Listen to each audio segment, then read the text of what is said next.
Welcome students to our online classes. Myself Ashwini Honkarse is going to teach you standard 7th of subject science lesson number 1 nutrition in plants. In this lesson, we are going to study mode of nutrition in plants, photosynthesis making process in plants, structure of cell, synthesis of plant food for other than carbohydrates, other modes of nutrition in plants, and saprotrophs. So students, let us move towards one by one that what the lesson contains. So modes of nutrition in plants.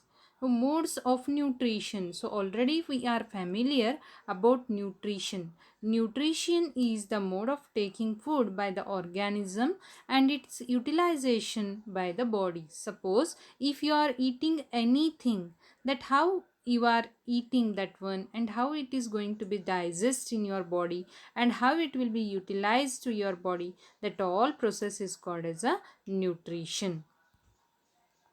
Now, use nutrients enable living organisms to build their bodies, to grow, to repair damaged parts of their bodies, and provide the energy to carry out of their life processes. So, what will happen?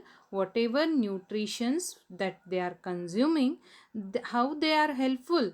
They are helpful for the body growth, repair, damaged part repair, and to get energy to carry out life processes. Life processes means all the processes like respiration, digestion, egestion, ingestion, that all are the life processes. Now, the mode of nutritions are of two types. One is autotroph, another one is heterotroph. One is autotroph, another one is heterotroph. So autotrophs are those which are preparing their own food. Autotrophs are those which are preparing their own food, like plants. Plants are preparing their own food by the help of photosynthesis. By the help of photosynthesis. Now here auto means self and tropes means nourishment. A self nourishment, a self preparation of the food is nothing but autotrophs. Now next, which can prepare their own food. Next, plant preparing their own food. Plants are preparing their own food using water, sunlight, air and minerals. Some non-green plants can't prepare their own food. So why? Because they not contain chlorophyll. That's why they can't prepare their own food. Now heterotrophs, opposite to autotrophs. Heterotrophs are those which can't prepare their own food and they are depends on other for their food. They depends on other for their food. Next, so what is the process of photosynthesis? Photosynthesis, we all are familiar that plants are preparing their own food using carbon dioxide, water, sunlight, chlorophyll and they preparing their own food.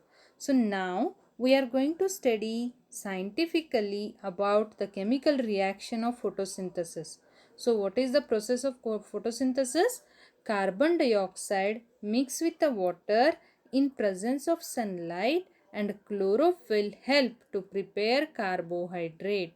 What to prepare? To prepare carbohydrate, and here oxygen will be released out. Oxygen will be released out. So that oxygen we human beings are using. Now you can see the process of preparation of photosynthesis here. Right? Sunlight is giving sunlight and then water is, roots are taking water, air is giving carbon dioxide. By this all process the photosynthesis will be done and then oxygen will be released out. So now again you can see how the internal structure of the leaf, the inside what are present? Stomata. What are present? Stomata. That stomatas help the plant to prepare the food. Now about stomata, let us see something about stomata. Take a leaf, cut it laterally like this, then keep it in a microscope. You can observe the structure over here. Then if we will take a scientific, a very good microscope, you can observe the internal structure of the stomata like this. So these are the part of stomata. Then mitochondria is present, chloroplast is present, plasma membrane is present, Golgi bodies are present. So these all are present here. Chloroplast, which is very important to our topic, chloroplast, which help to prepare the process of photosynthesis.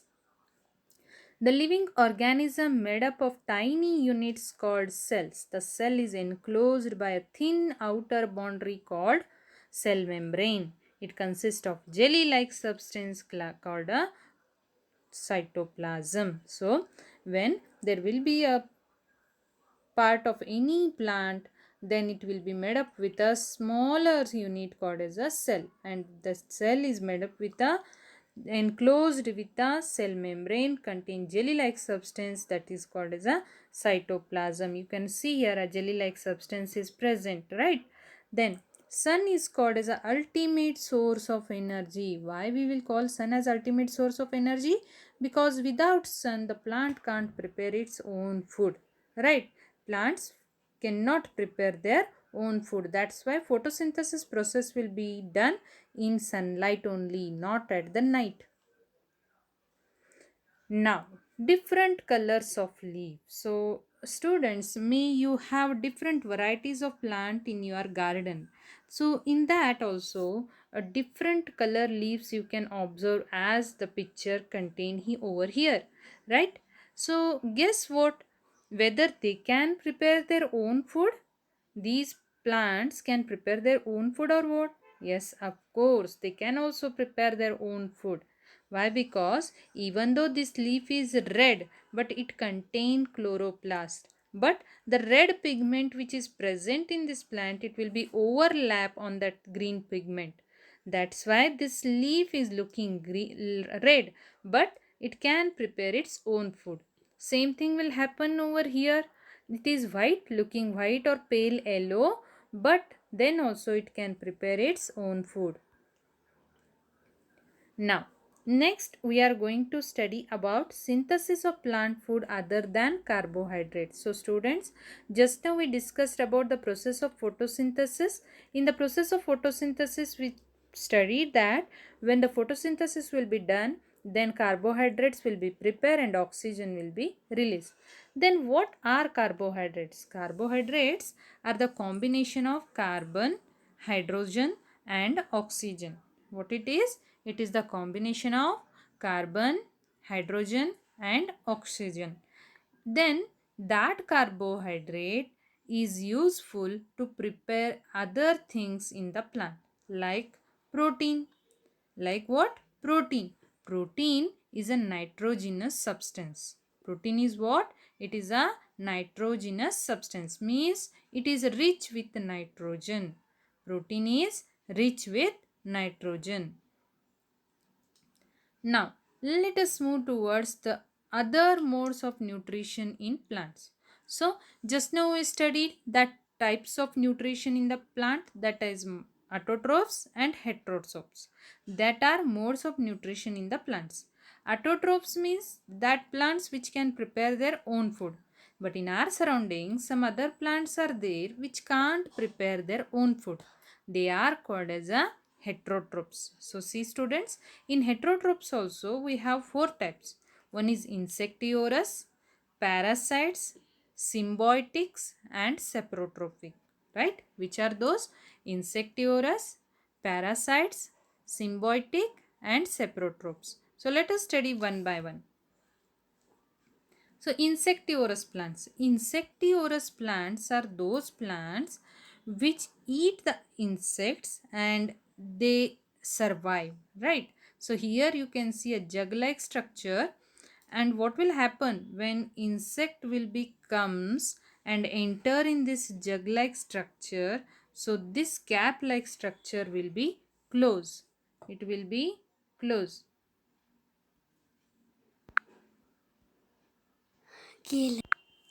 What will happen when insects